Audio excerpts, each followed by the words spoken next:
GamesWeasel.com. Review.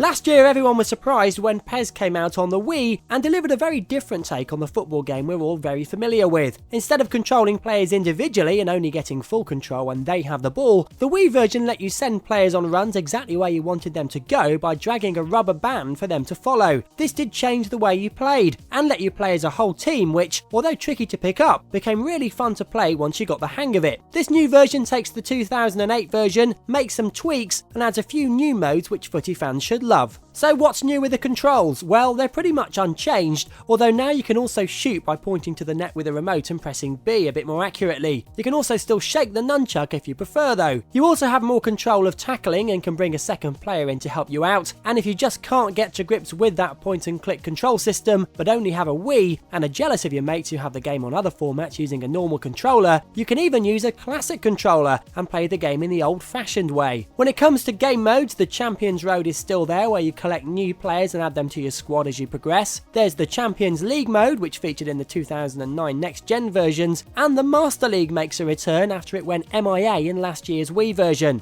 What does disappoint though is, considering this game came out in March, it doesn't take into account transfers at the beginning of the year. Robbie Keane is still in the Liverpool squad like a bad smell, which will annoy Liverpool fans such as myself and Spurs fans alike. Luckily, there is a full edit mode so you can change the names of unlicensed teams and players, and there's also me support so you can get yourself and your mates on the pitch and live out your football fantasies. If you're a football fanatic and you didn't buy last year's title, then it's definitely worth a look. If you already have 2008's version and you're not bothered about the Master League or Champions League, it may prove to be more the same but fantastic nonetheless. PES 2009 on the Wii gets 8 out of 10. You've been watching a review from Games Weasel. If you want to get the show each week, which includes video game reviews, news, previews, competitions and special features, then head over to GamesWeasel.com for our video podcast, Games Weasel TV. GamesWeasel.com.